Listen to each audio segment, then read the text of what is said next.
What's going on, Alpha Raiders? James the Wind here with the Alpha Red Comic Channel. Let me turn on the music, the old music. Where's the Alpha Red theme song? You guys know it. You guys know it. And this here is for you guys. That's you. That's you, baby.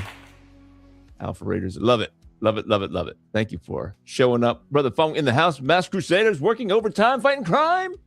That's right. That's right, baby. Mask. We'll talk about it. Let's talk about it. But before we talk about it, let's talk about the Wellsboro Comic-Con. I want to thank Julian Stam and his awesome crew at the Wellsboro Comic-Con for hosting me and putting on such a good show. Their hospitality is very, very much appreciated. So if you guys are in the Pennsylvania, New York border area, definitely worth your time next year. I don't know when they'll have it next year. I don't know if it's always the same weekend.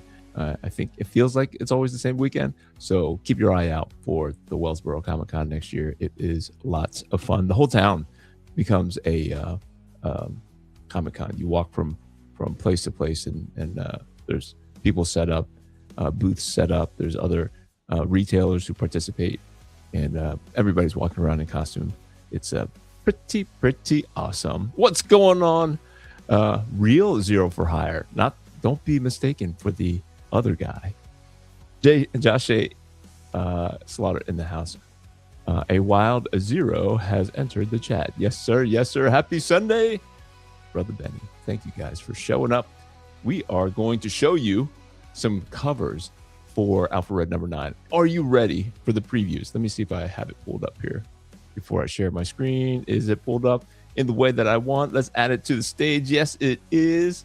This could be, guys, the cover. Now, this was the more popular cover. If you are not following me on Facebook, my Alpha Red Comic Channel page, I had posted this picture and the picture that I'm about to show you and asked you, which one would you prefer? And a lot of people weighed in, and this was the overwhelming pick for the one that is that you wanted.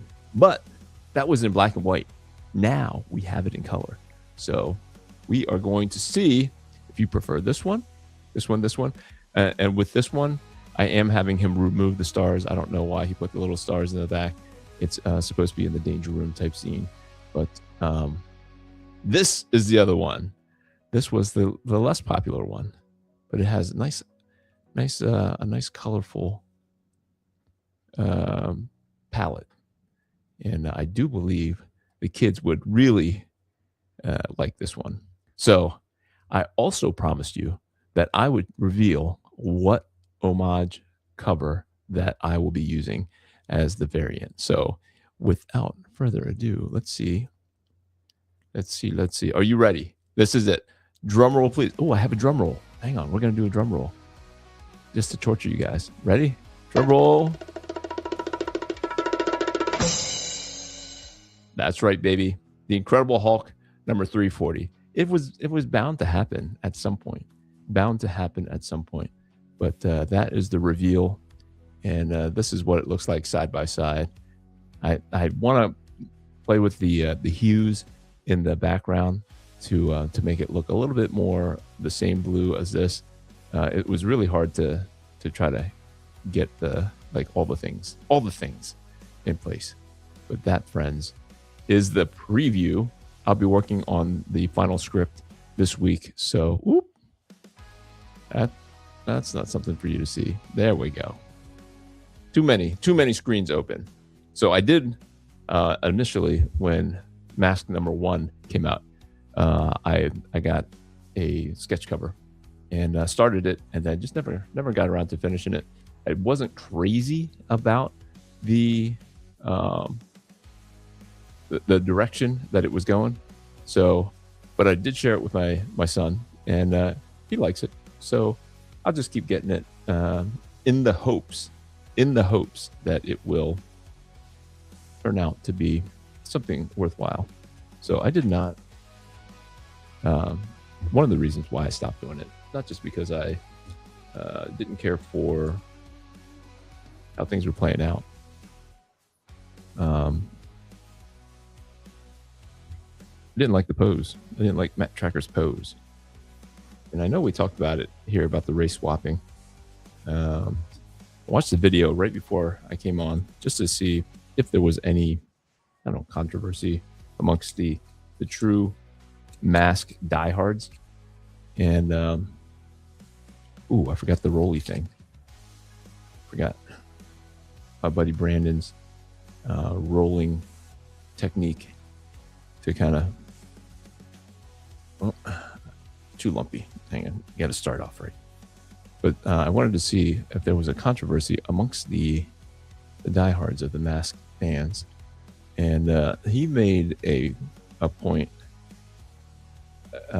He was trying to appeal to the critics of the new race swap Matt Trakker, and asked the old fans to consider that it's never going to be, it's not the same Matt Trakker, that none of the characters are really the exact same.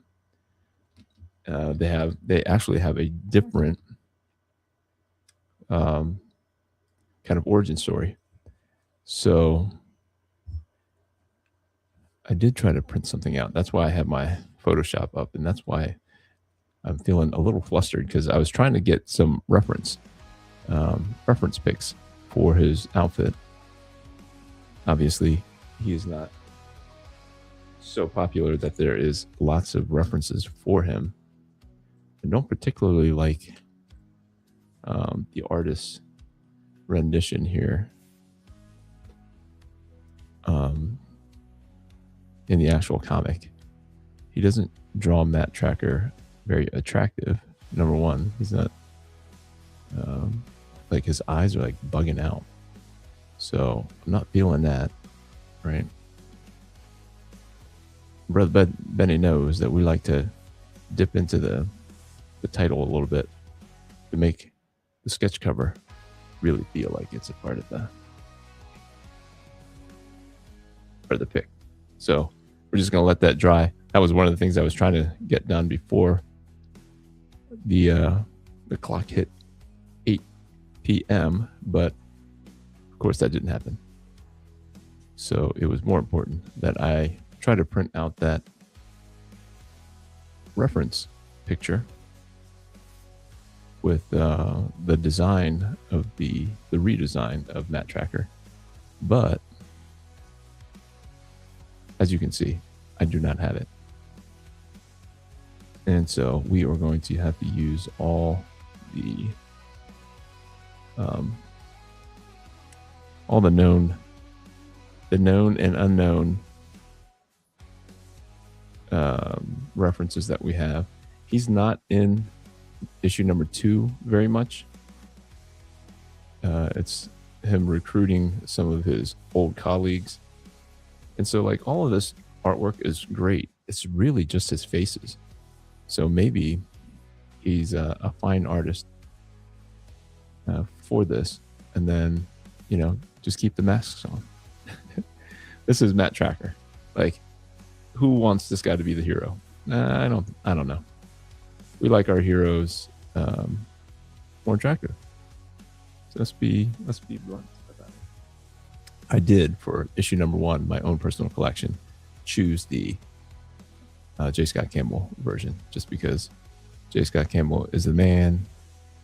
And I'm just kind of talking through as I look for the reference. I thought I remembered the reference for him, but it all kind of changes a little bit. Sometimes he has the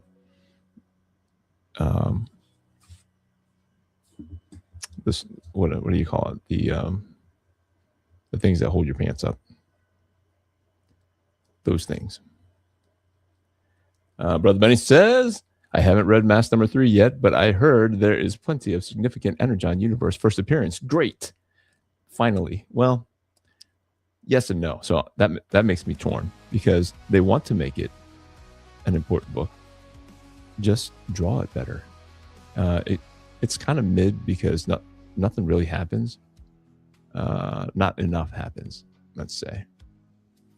So I am a little bit disappointed that more hasn't happened, just because I thought we were out of the phase of the decompressed story. I thought they had learned their lesson, that we need an actual story within the story that we understand will pay off in a more trade paperback friendly version.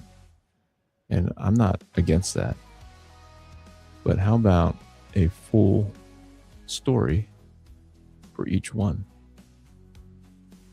Like something beginning, middle, end, you know, you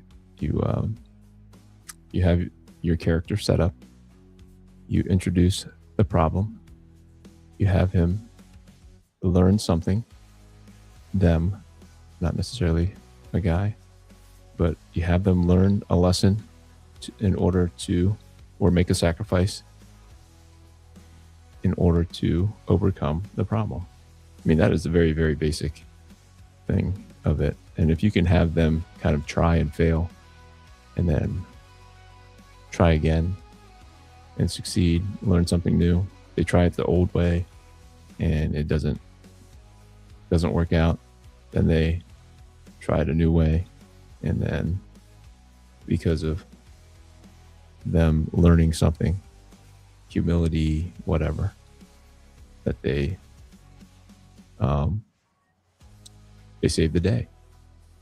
But the story has been so decompressed and it's so convoluted because they're introducing so many people and pieces that we're not getting full stories.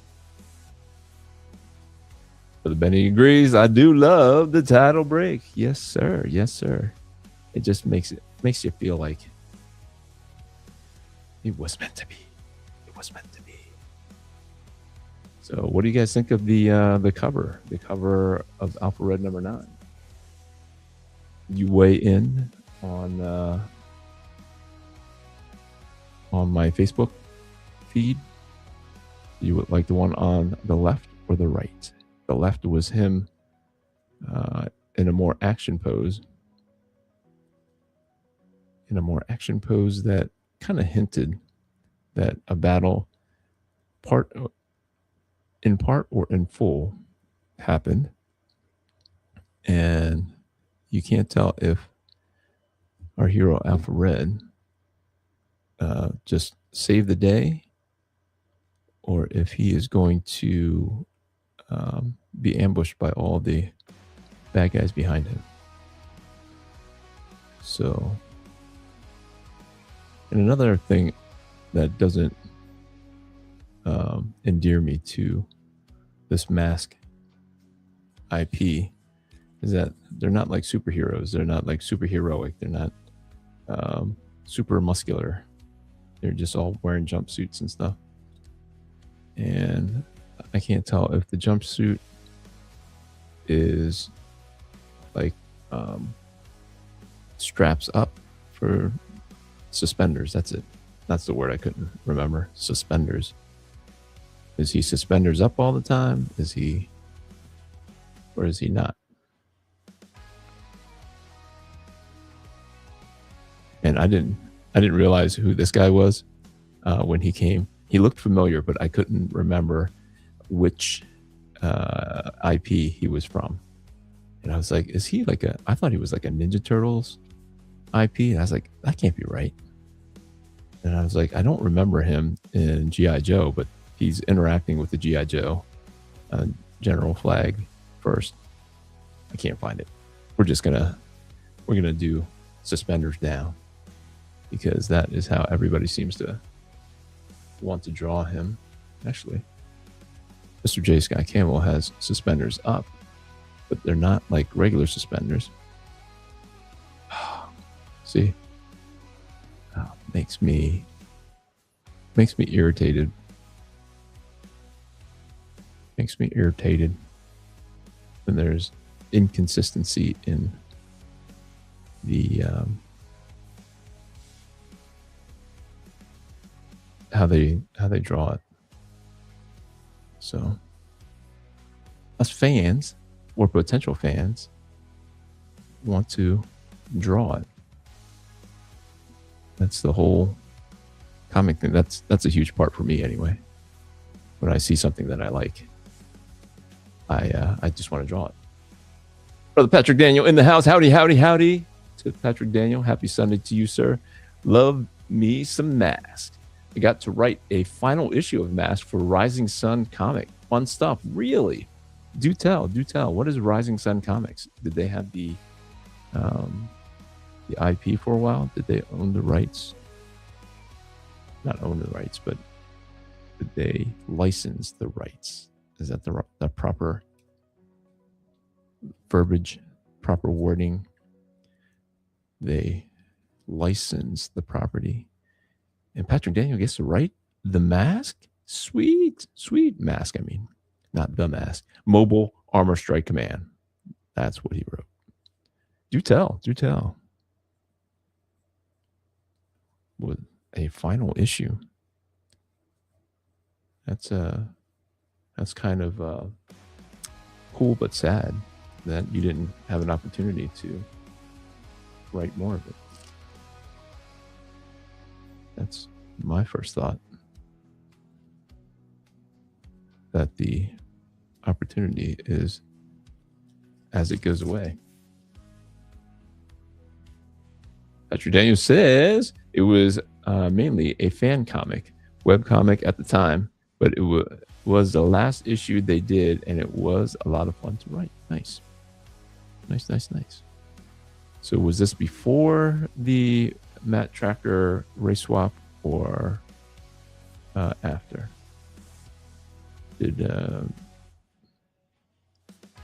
Because what I hear is that it's Hasbro who is kind of forcing them to change Matt Trakker to a black dude.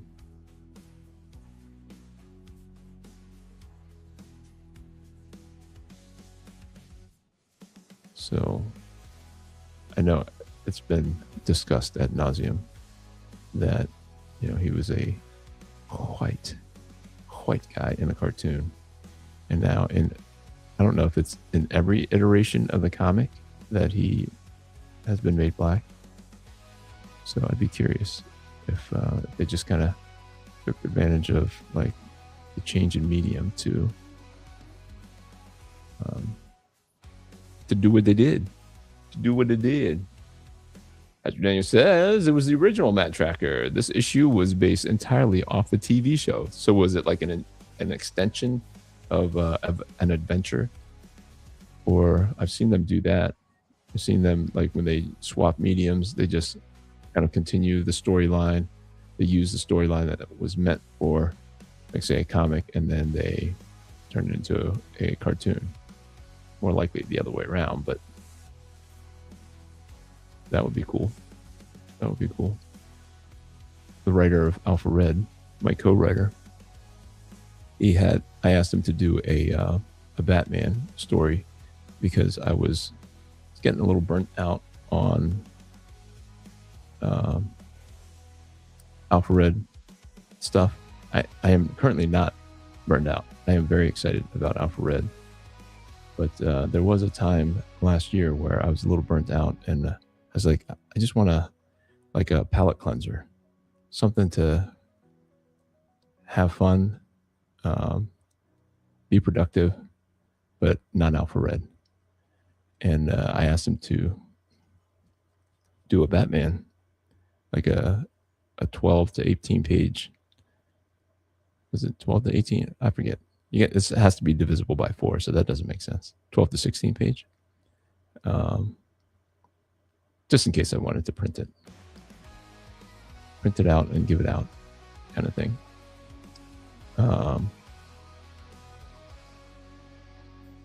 But he wrote for me a Mr. Freeze story that was a continuation of the animated series episode.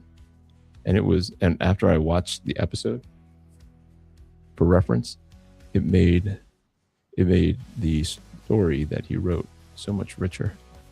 It was a good story. 16-page something or other, but Daniel says, same storyline, no spoilers, but it was a passing of the torch of a story. Okay. Handed it off to the next generation of heroes. That's kind of cool. I wish they would do that, you know, like if they want to race swap some stuff, like give it a good storyline that makes sense and that people can get behind. I'm not against that. I think most people are cool with that. I mean, there's going to be haters, but you could always have like the untold adventures of your old versions, you know, get the world's finest comic from DC, and they revisit old Superman and Batman storylines. So I think I'm good with what I've got here. And so I have been told, you guys know that I'm doing the colors. I'm going to color this, but now, just as I was going to introduce it, I have misplaced it. Here it is. So somebody told me about this brush pen. So I have brush pens that I've been using, and you can buy them from the same. Boy, the oils from my hand just took the paint right off of this thing. This brand is Zebra, and it is. Let me see if you can. I don't know if you guys can see it, but I buy it off jetpens.com. So somebody was telling me that this Tombow, not the Zebra is what I've always used, and that was introduced to me by Jimmy Galmley, the creator of Amelia, the comic, Amelia and her friends. I forget what it is, but Tombow is an alternative brush pen, even though the nib it's a hard nib, which makes it gives it a finer line. And the reason why I'm telling you all this is because it has been promised to me that I can do the line work first, and then it won't bleed when the alcohol markers come in. So we shall see. Maybe we'll do just a small portion of it. We'll try his hand, and then we'll come in and do my Sharpie markers and see if it bleeds. And if it doesn't bleed, I get to trace it out, ink it with this before I color it. And so I get the joy of putting in all the detail lines and then coming in with the colors afterward. Because what I find that I do is when I start with the colors so that nothing smears and I'm just coloring over the pencils, when I come back in with the inks, I don't feel like I need to put as much line work in. So it doesn't have all the interesting line work. So let's see with just a hand. Let's see what Patrick Daniel says. And then we'll go in with the inks on just the hand, and then we'll go and color it and see if the ink smudges. Patrick Daniel says, I did try to throw in a few Easter eggs from the TV show, but it wasn't based on any particular episode. Nice. Very good. I'll send you a copy if you want to read it. Absolutely. Please do. Please do. All right. We'll do the smaller hand just because this hand, if we do that, it'll be hard to recover from that. So let's dig in and see if it's alpharedcomic@gmail.com if you have forgotten, Mr. Patrick Daniel. If you guys ever want to email me, it is alpharedcomic@gmail.com.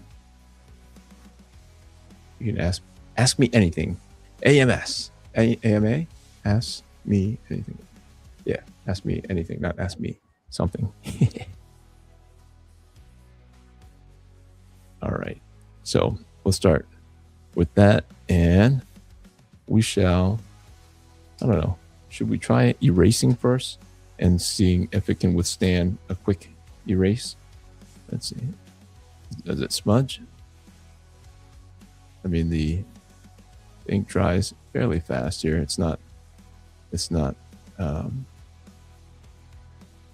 smearing.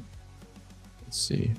So like if I put it down, if I put down the line and I were to tap it with the other, any of the other ink tools that I have, it would have picked up on my finger, and then as I dabbed it down again, it would just create a little stamp, and that has not happened. So it's the first test.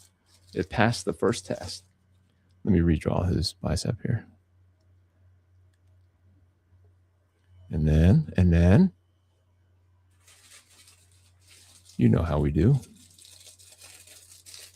Bring out the orange colored marker that reads as red, and we shall see.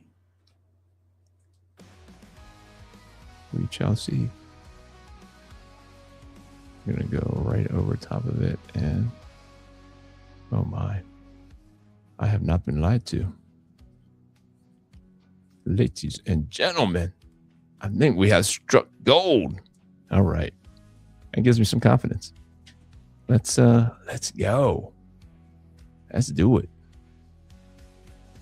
We're going to ink, and then we're going to go back and do some colors.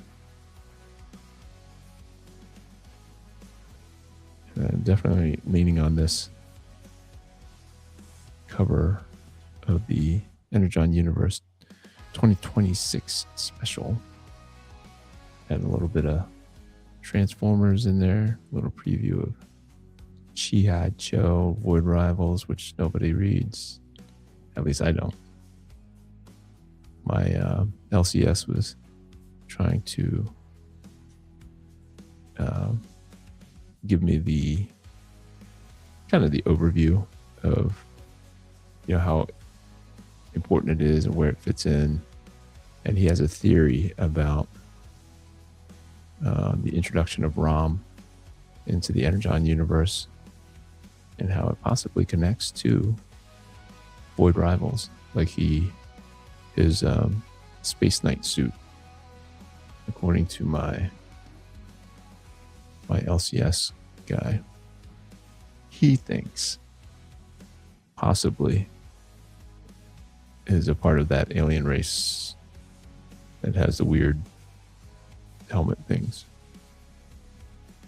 I told him I couldn't follow it because the guys with the helmet things, they all look the same to me. I know that all their head helmet things are different, but they might as well be the same. They color them different and they have different shape helmet things, but don't know what to tell them. I'm not picking it up. No Void Rivals for me. I'd love to read it. Brother Fong says, I loved Mask as a kid, and I have a complete series on DVD. Nice. Brother Fong has a lot of complete series. I can't wait to see his collection. I hope you keep it organized. I'd like to be wowed by your vast DVD collection. What was the other thing that you have a DVD collection of that was surprising to me? Did we talk about another? Do you have like Batman the Animated Series? That wouldn't be too big a shocker. It's something. Maybe it was Mask that you said, Brother Fong, that you had the complete DVD series of, and we were all shocked. Or was it He-Man? Was it He-Man? That you have the complete set?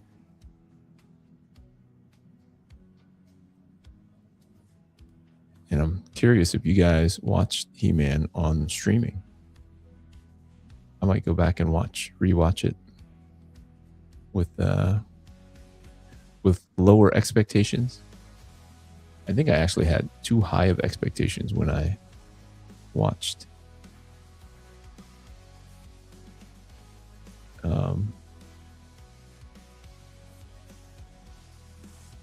looking for his mask, just an alternate version or angle. No, this is all number one. Even J. Scott Campbell, when he drew it, looks like he was drawing the original mask from the cartoon. Not quite the mask that we see here.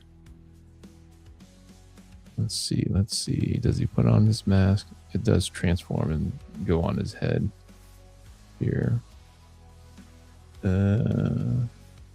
I forget what. Oh, I was looking for. Okay. It is kind of domed in like so, and not flat like I would have imagined it would be if I were not using the reference. So yeah, met some really cool, fun people at Wellsboro, Pennsylvania. I am looking for more reference. Gonna keep it a little bit closer. Keep a little closer. Don't be shy.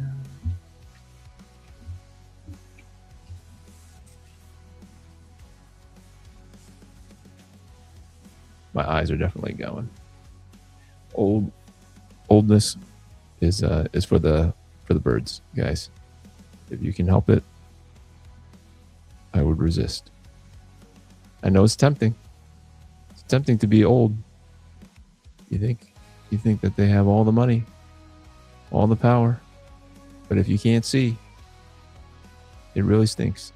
And if you can't hear, it really stinks. 'Tis a part of life, though, for sure. Otherwise, we just stay here and not want to go to heaven. And that's no good. It's better in heaven. Better in heaven. But yeah, met some really cool, fun people. Got to hang out with some people that I enjoy hanging out with when I go to these conventions, these local conventions. You end up running into the same people and getting to know them just a little bit better each time. And that is quite the treat. Quite the treat.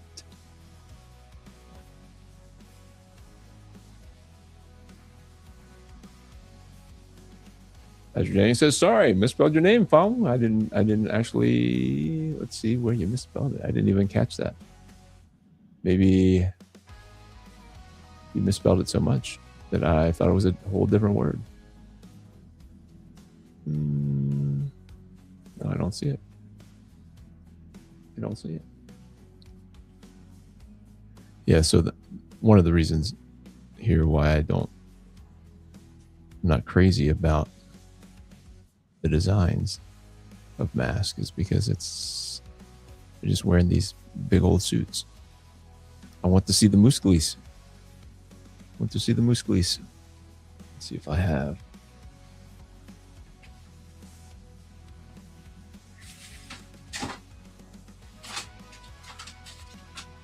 Do I have a circle maker? I know it seems like a small thing here, but sometimes it matters to see like something like done kind of exactly right to kind of sell the rest of it as the free-handed stuff. So you don't want to freehand everything.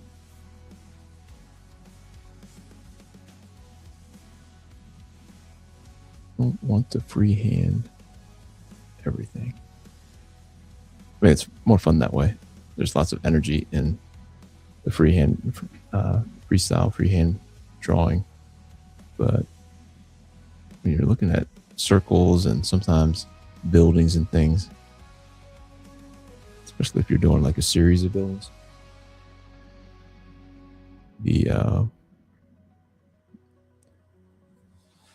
the illusion falls apart if your lines are all kind of wonky and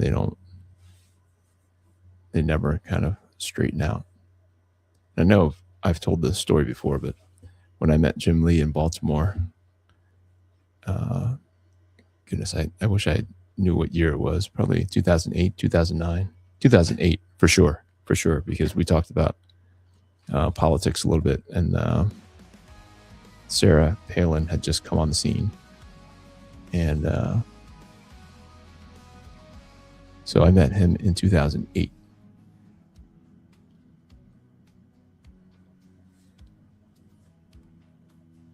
And he insisted that he drew all of his buildings by hand, that he did not use a ruler. And when we all chuckled, he just kind of moved on. And we're like, I think he was serious.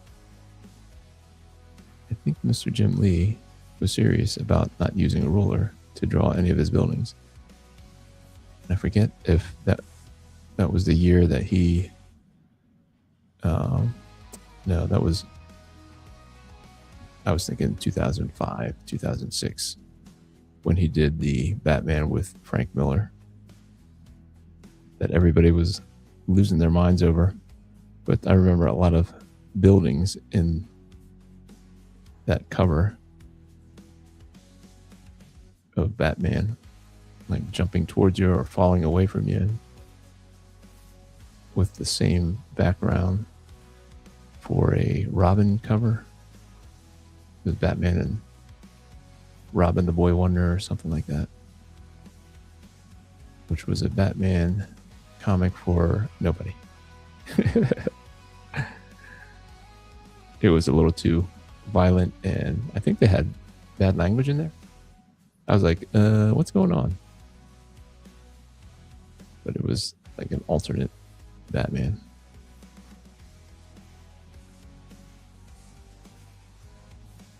But he, when he said that he did not use a ruler, it just, like, all the images that he's ever drawn, all the buildings and stuff flashed before my eyes. And I was like, get out of town.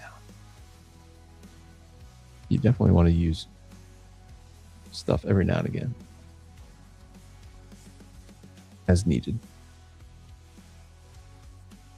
Circles especially, when it's supposed to be circular, and you draw an oblong or a wonky.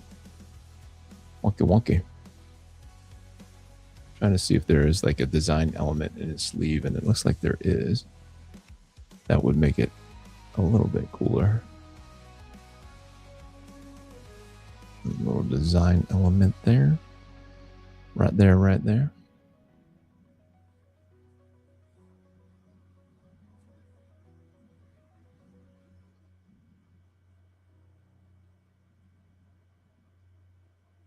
Just to make it more visually interesting than just a guy in a suit. Reminds me of Marty McFly in the rubber suit, where he has to go scare his dad.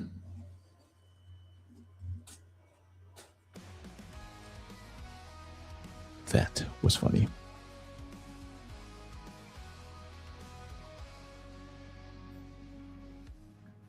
Really, really hoping that the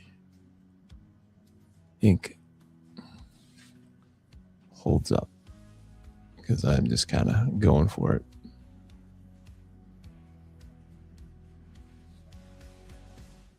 Going for it.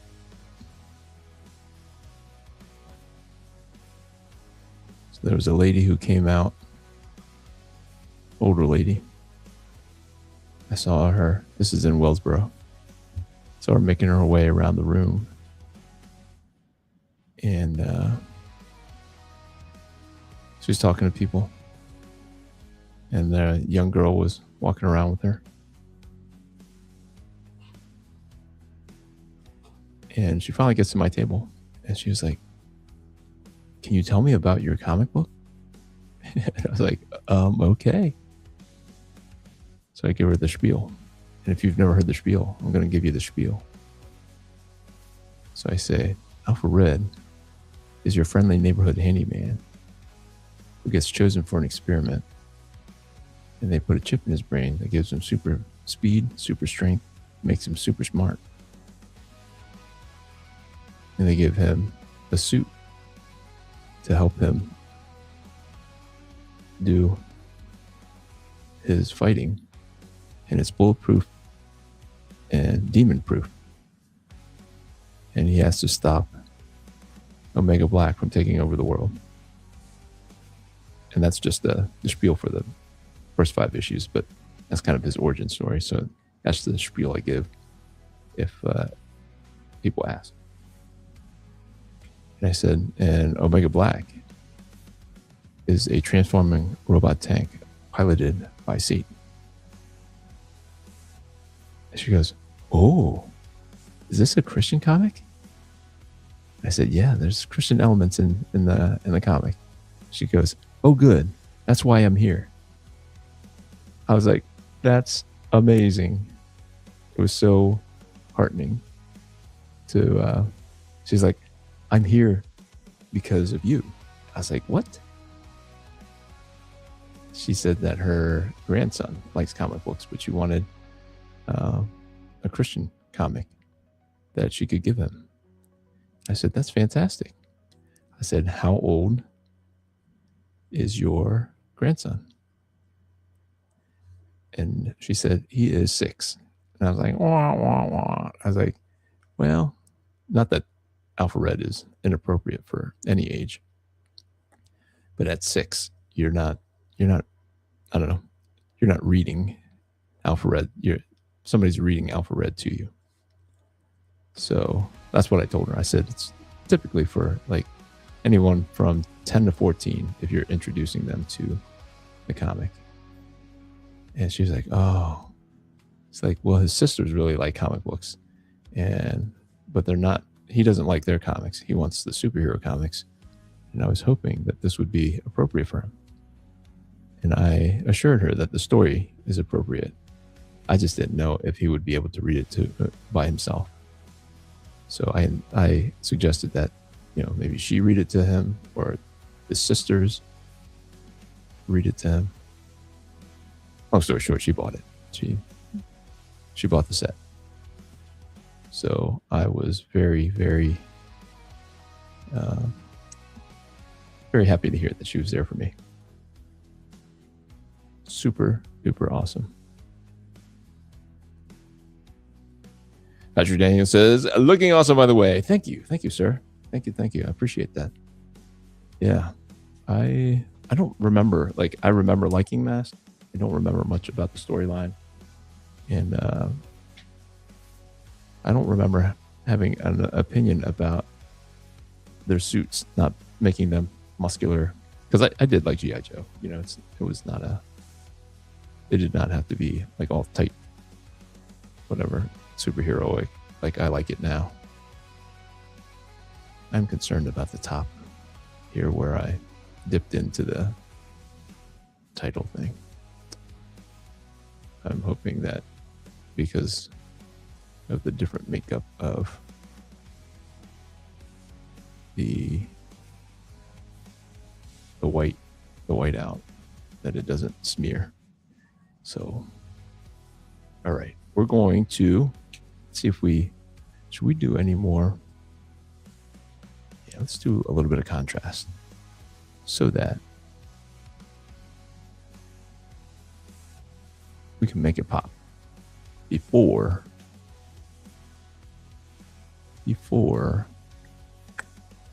we put the colors in. Like I said, once the colors go in, it does a lot of the heavy lifting, and so I don't think to add any extra contrast. I'm always looking for different colors to add the contrast through color. Whereas if I ink it beforehand, I am trying to think of all the ways that I can use the line work to really define the forms and add texture and add visual interest, including contrast.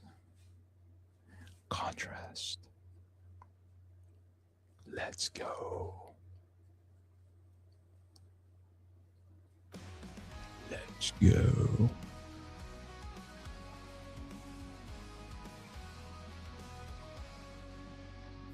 Looking forward to drawing the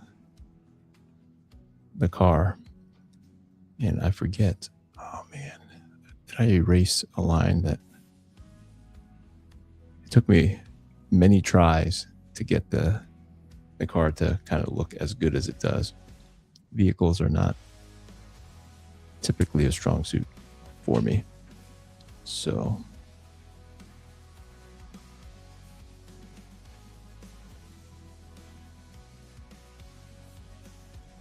not a strong suit. But I enjoy when it is done well. Should I go right for the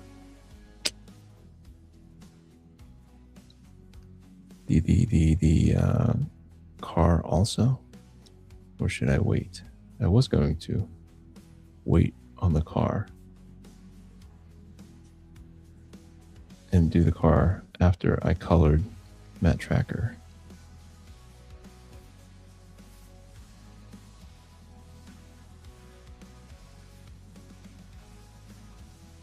So, Patrick Daniel, how long ago was this writing assignment you had with the group that you did it for? I'd be curious. And I wonder, are you picking up the series now through Skybound? And did you pick it up at IDW? Makes me curious also. Me's is curious. Maybe 4 years ago. 4 years ago, okay. So that's fairly recent. Feels like that it would have been at IDW. No? Is that not who had the IP at the time for comics?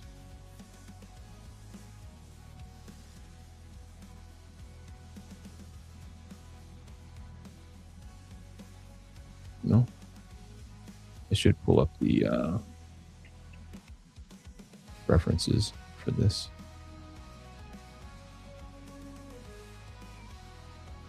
Makes it look more authentic.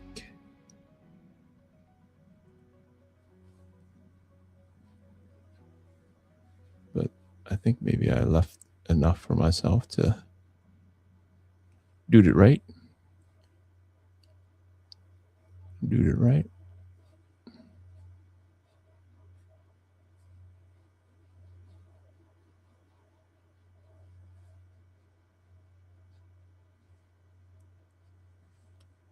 So this is where the ruler would not allow you to kind of go in like the angle that I want to go. That kind of bends the line of the vehicle.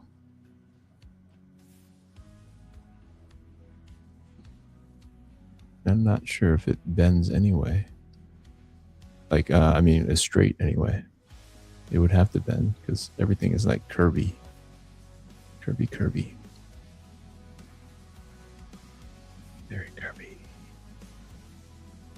So anybody gonna check out Masters of the Universe on streaming? I've seen it in the theaters, and they're saying that it is doing pretty well on streaming, and it's actually driving people to buy the toys that they were hoping people would buy but did not while it was in the theaters. So happy to hear that, and maybe that will spark a second Masters of the Universe movie where he gets to be He-Man more often.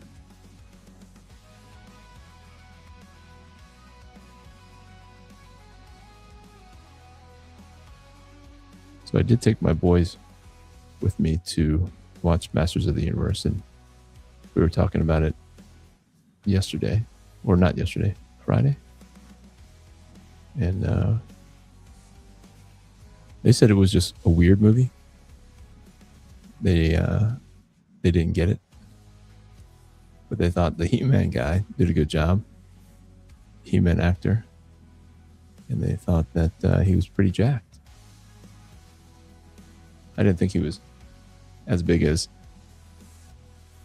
my memory of how big He-Man is supposed to be, but for sure,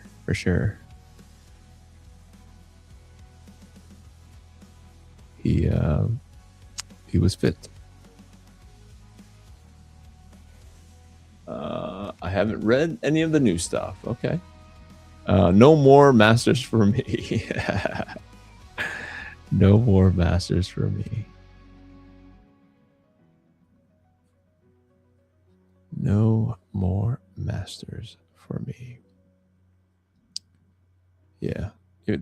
For me, it was a little confusing. I don't know exactly who the audience was for that version. It was my younger son did not like how they were trying to hide that he was swole, like he was strong. Like he's like obviously wearing super baggy clothes. Like why wouldn't they just kind of lean into, he's kind of jacked when he goes to the gym or whatever. So he's just not as strong. But I don't know. That's what the cartoon did. Prince Adam was everybody was swole. It didn't matter. Were like the townspeople, were they big or no? I don't remember any non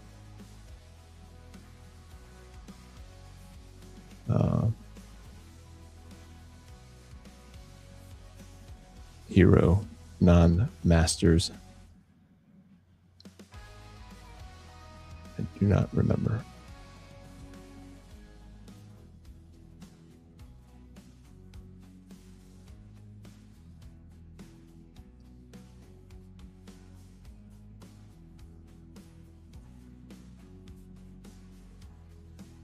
Yeah. Turned out all right. All right.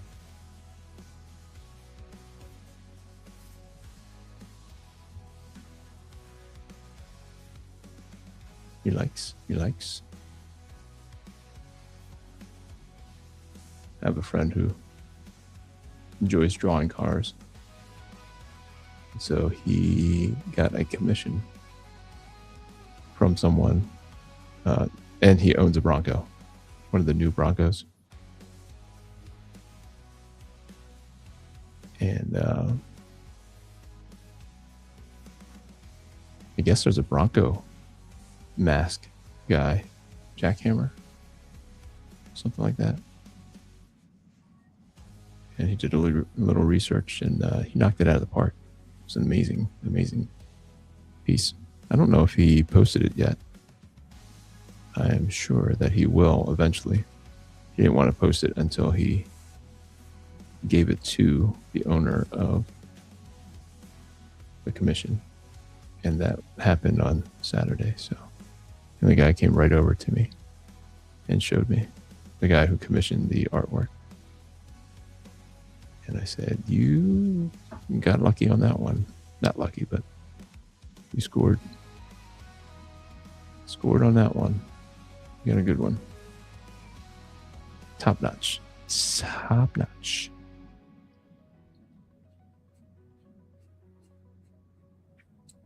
Yeah, I am beat. Anytime you're traveling and you're doing like a convention type thing like that, it is very mentally and emotionally like taxing.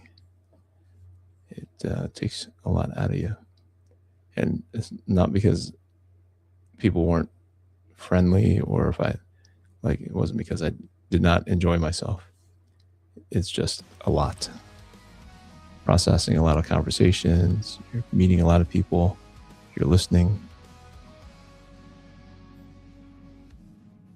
So, all right. Let's do a little erasing and then have some color fun. Let's hope it doesn't smudge. We won't mess with the guy up top there. This area up here where it breaks the title thing. We'll just leave that and be hopefully pleasantly surprised if it doesn't smear. That's the promise of the Tombow. Oh, promise of the Tombow. That's what the brand of ink brush pen. That's the brand of the brush pen. Oh, I was doing a little shadow underneath him too. Go back in and do that. Because apparently there's no fear of this smudging. This is actually pretty amazing. They're really expensive. They're not as cheap as my zebra pens. They're not as dark as the Pilot pens that I use. But maybe we'll go in with some Pilot pen to punch it up a little bit. Punch it up. All right, let's put a little shadow underneath them in the vein of the vehicle there. And that's enough to hint at it. All right. Let's not mess up the color stuff here. We got red shoulder pads, got a red helmet, red highlights on the helmet. I'm going to stay away from it just in case it smudges. Oh, yep, it looks like it is likely to smudge. So I feel like it did not hold the ink right there as much as I was hoping. Let's go down here. Zero for Hire says, I smell a sponsorship opportunity going down the tubes here. No. They can sponsor me. They get a little extra love if they sponsor me.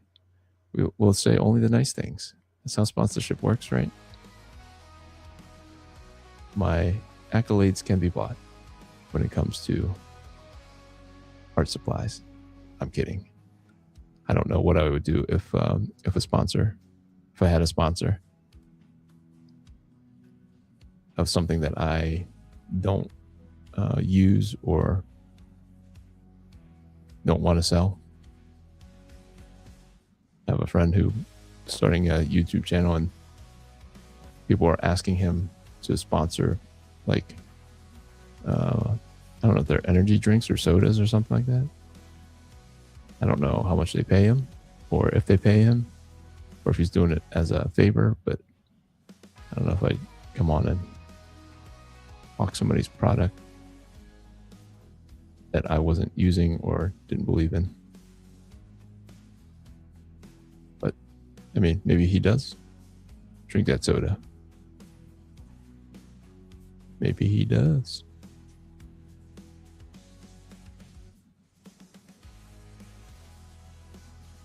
I don't drink soda, so I would be a bad soda salesman.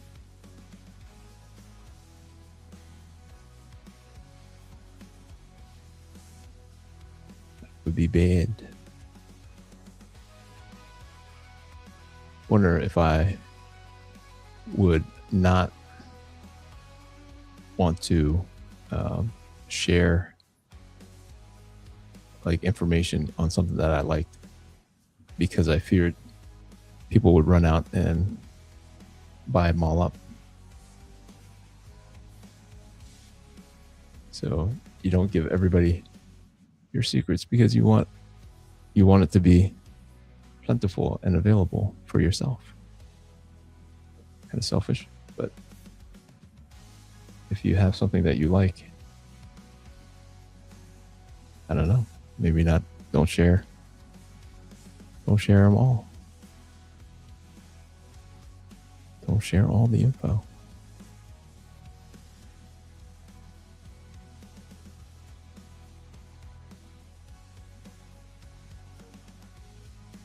Did everybody who wanted to see Spider-Man go see Spider-Man? Spider-Man, Spider-Man. Something, something, Spider-Can. You're supposed to say, this is the best pen I've ever used in my life. Yes. It is also one of the most expensive pens that I have ever purchased in my life. Can't help but be honest. Cannot help but be honest. Yes, enjoyed Spider-Man. Yes. I really want to see it again, but my kids are all busy, and the wife has no interest. She would go if I really, really asked her to. I'm only half-heartedly asking her. Well, she knows that I'm kind of jonesing to go see it again, but she would not go and watch it without me kind of, I don't know, insisting that she go with me, especially because she knows I've already seen it. So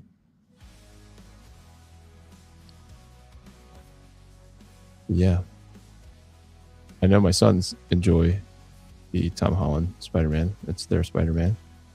They think the Tobey Maguire one is kind of ridiculous because I let them watch the Tom Holland one first, and I was like, well, this Spider-Man 2 is like my favorite, but we can't just watch Spider-Man 2 without watching Spider-Man 1. And we watched Spider-Man 1 with Green Goblin, Tobey Maguire, and they're like, yeah, we're good.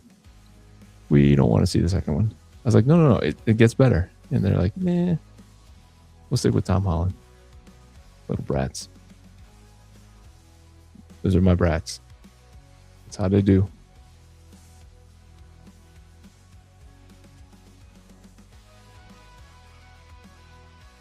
That's how they do.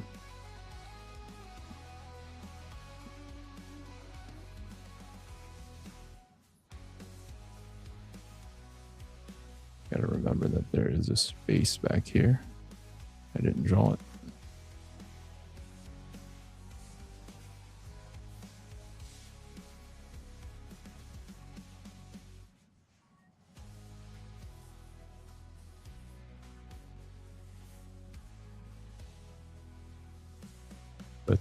But yeah, that was like the first thing people wanted to talk about. I had some of my Spider-Man stuff out, and they were, oh, Spider-Man, oh. Did you see it? Everybody enjoyed it. A lot of people didn't understand the final credits thing. I don't know if, Patrick Daniel, if you stuck around to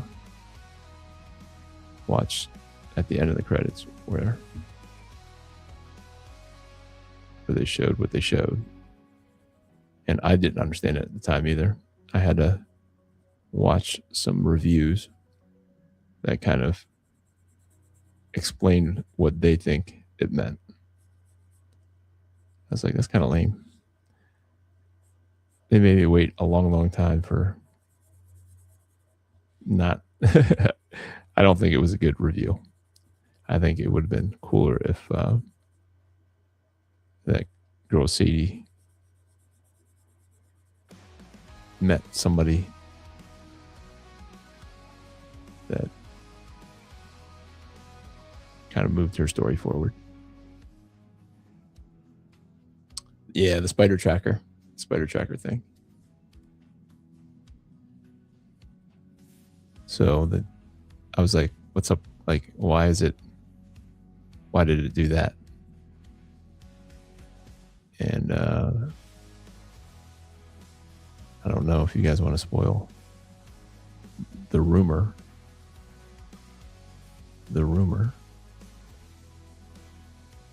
is that, if you don't want to hear the rumor, is that the spider tracker that they show at the very, very end, where he's off the planet, is actually a multiverse Spider-Man. And that would tie into the Doomsday leak. If you haven't heard about how the Doomsday movie, the leaked Doomsday movie, is going to begin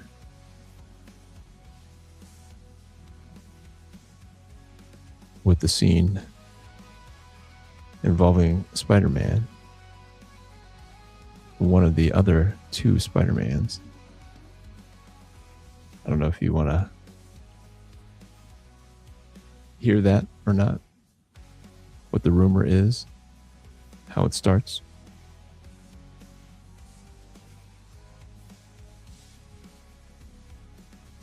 But yeah.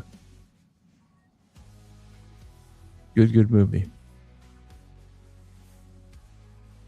Good movie. Except I knew who the villain was, or I had heard the rumors, and the rumors were correct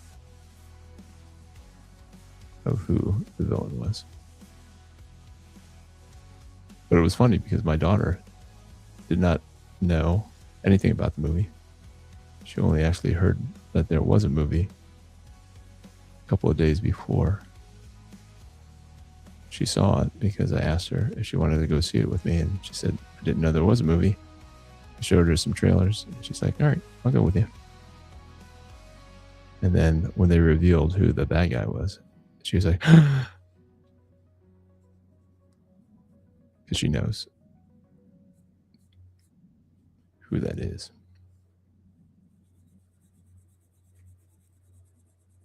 So I can't believe that there is anybody who hasn't seen it, because of how successful box office numbers make it sound. Like, people must be seeing it multiple times, because you can't get to over $1 billion in the first weekend without people just like going right back in. You would have to just go right back in to the theater. And I know people were having problems getting tickets. It's like, yikes. Very popular. They're arguing why Spider-Man is able to do that, and all of DC's James Gunn's movies can't even add up to it. And is he so popular? Is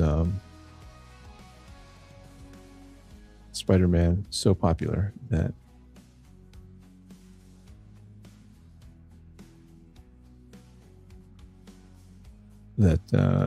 it's a no-brainer that Spider-Man did well, and Superman and Supergirl and all of those others have no chance.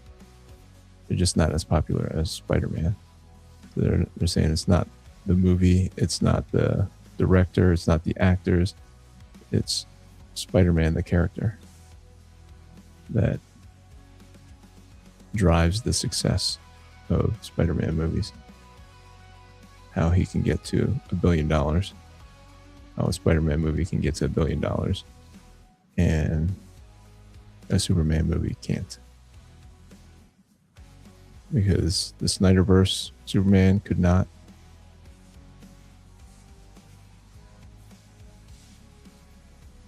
None of them could. Lot of mania in the house. To be fair, the Spider-Man movie had a packed cast. It did. And yet, it kept Spider-Man the main character. Unlike some of the packed cast movies in recent times. A lot of mania says Hulk and Jean Grey in a Spider-Man movie is crazy pants. It is crazy. It's because they aren't fun. You mean like funny, goofy funny? Is that what you're saying, Shay? Ryan from Zebra Comics in the house. What a great composition. Thank you, sir. I played with many compositions in order to get the feel that you have here. I did not know exactly how else to do it, to kind of showcase the car and have the guy, and the title thing just comes down so far. And you guys, if you were here last week and you saw the Queen in Black title thing for the sketch cover that I was using, that was insane. It's like a third of the book. A third of the cover is the title. Like, how are we supposed to show your favorite character if half of the thing is a stupid title? Like, nobody knows what the Queen in Black is. And I was calling her Helena all last week, but I guess her name is Hella. I guess I should have read the comic. I tried to read the comic. It is not a well-written comic, in my humble opinion. The dialogue is very cringeworthy. So cringy. I think maybe I discussed it here last week, that the artwork is fantastic, looks amazing, but then the writing ruins it. Just make sure that is, it's a little bit of the gray treatment up there. This is whole gray treatment right here.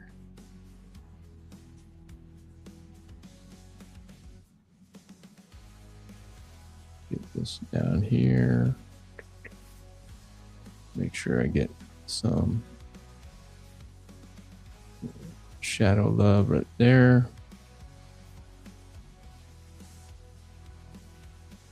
Some shadow. So I had a second mask sketch cover,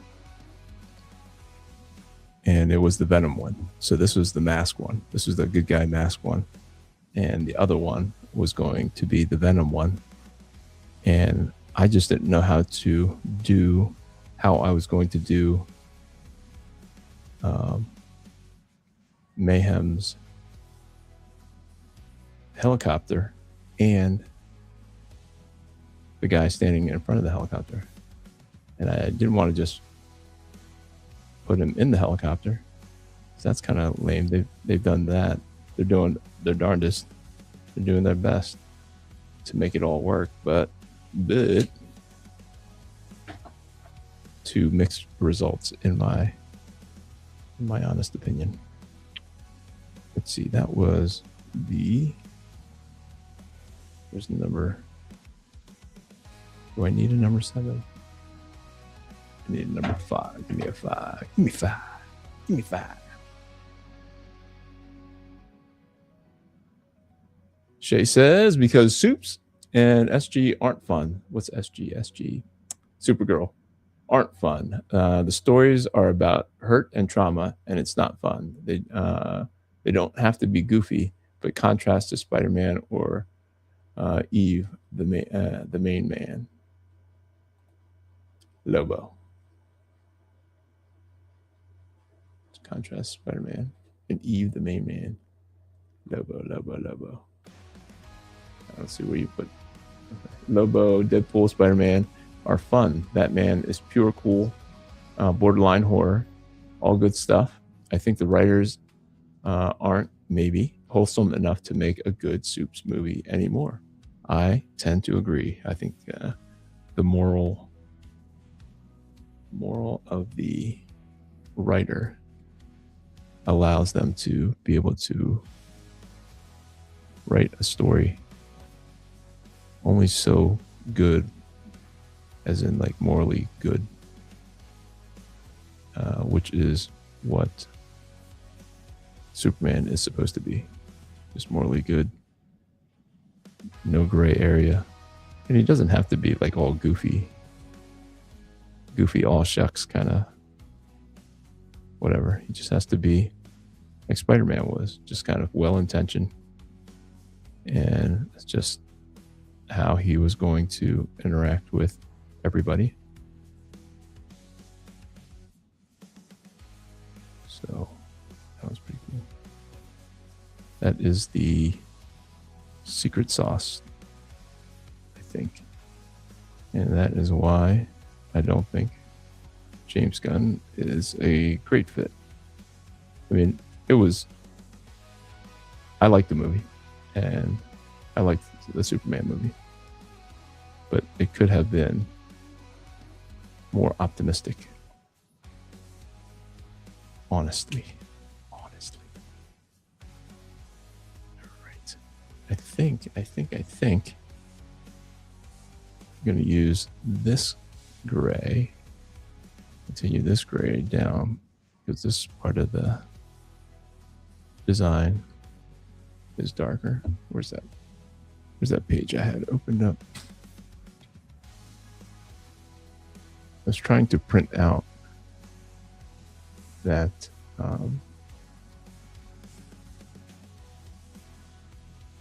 design sheet that I found online for their costume, so that I didn't have to jump around and look for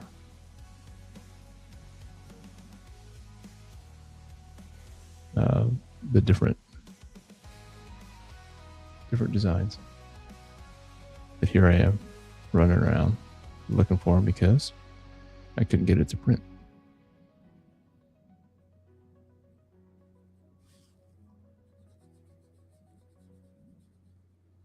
Couldn't do it. And I ran out of time.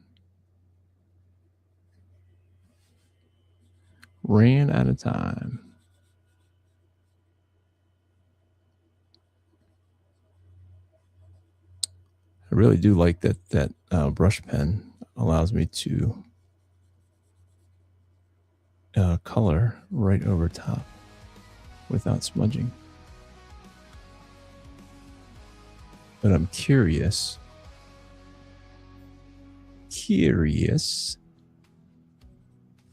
how well it photocopies or scans. That's the problem that I had with the Micron pens. They put down a good line, and then you would go to erase the pencils, and then the lines would lighten. It would get lighter, so that when you scan it in,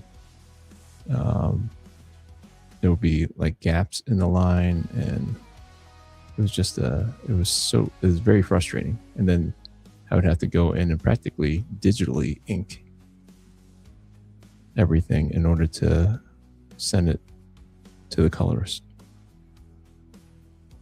So if you were not here in the very beginning, I announced what the homage cover was for Alpha Red number 9. And I will do so again at the very end. So stay tuned.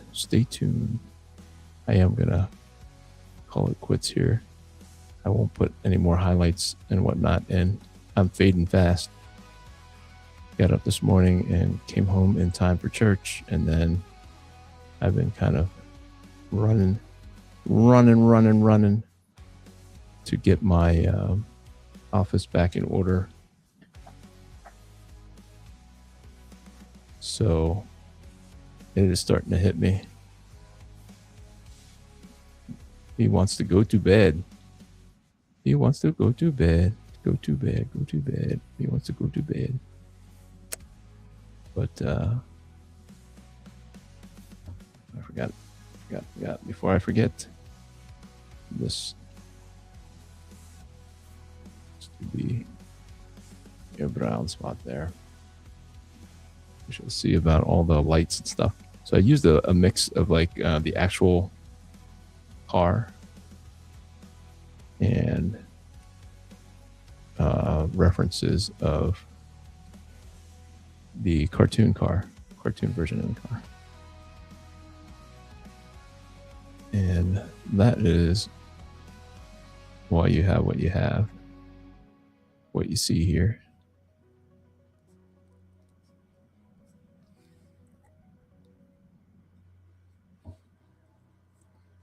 And then I think this is number 7. Let's do it. Kind of give it a little bit of contrast here. I don't know if I'll go back and, oh yeah, I would have to go back and revisit the other red. Go in with the blood red.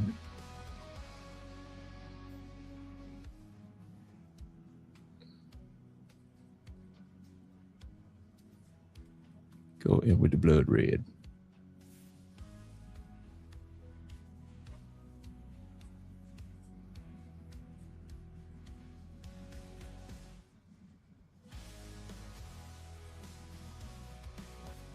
And really kind of give it that second tone.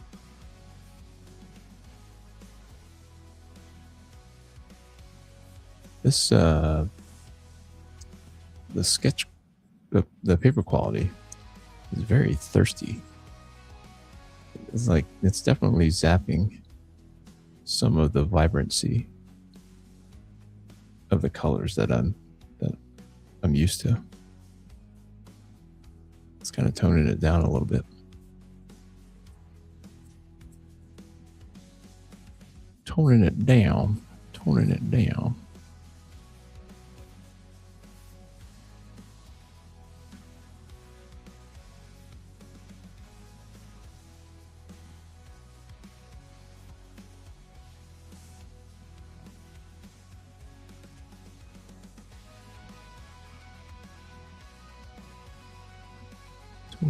just a little bit.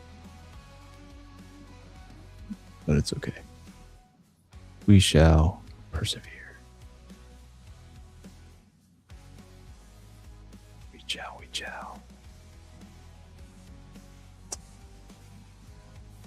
All right, guys. I am pooped.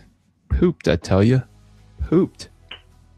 We'll do a quick thing on the visor before I forget. Let's see if I can visor it up with this. All right, give it a quick signature. The old familiar.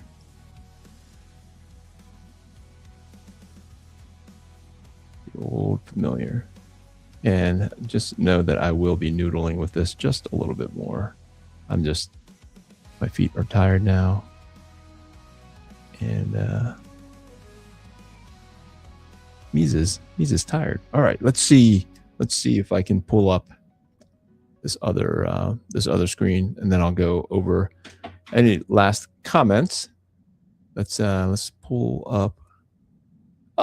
It goes right to it. This is the homage cover for Alpha Red number 9.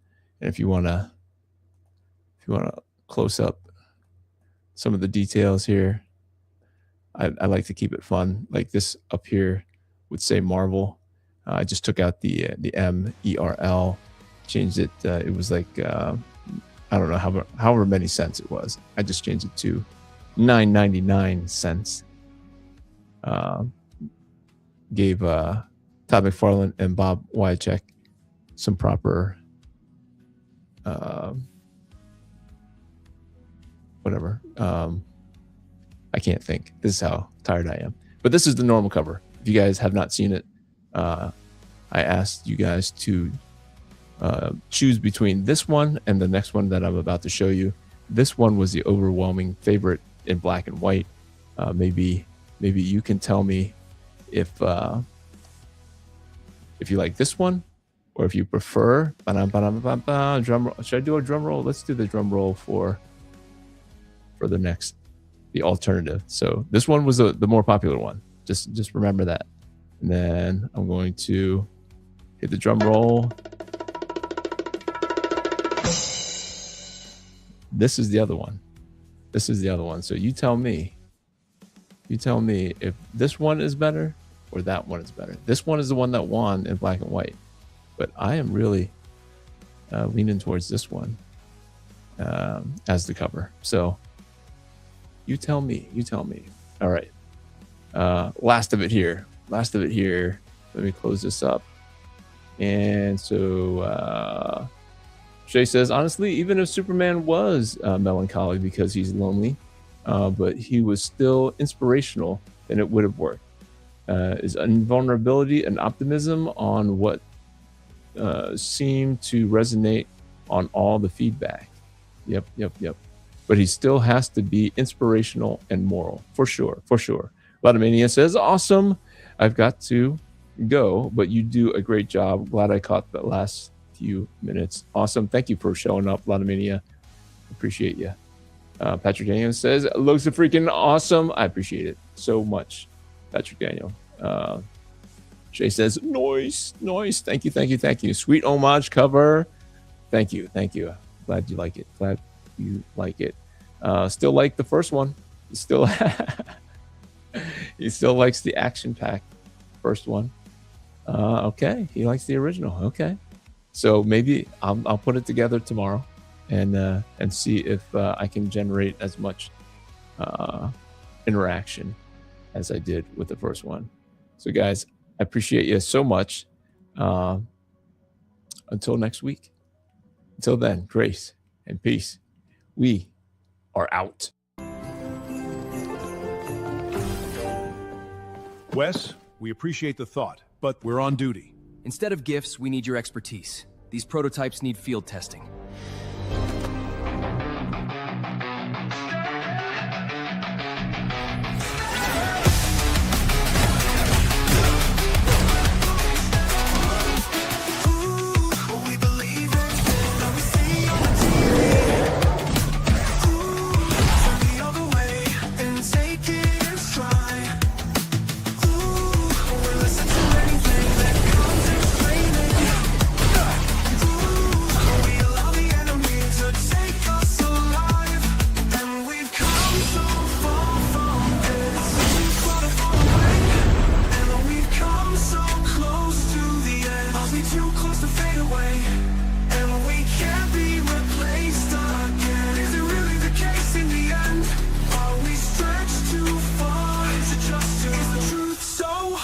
to defend.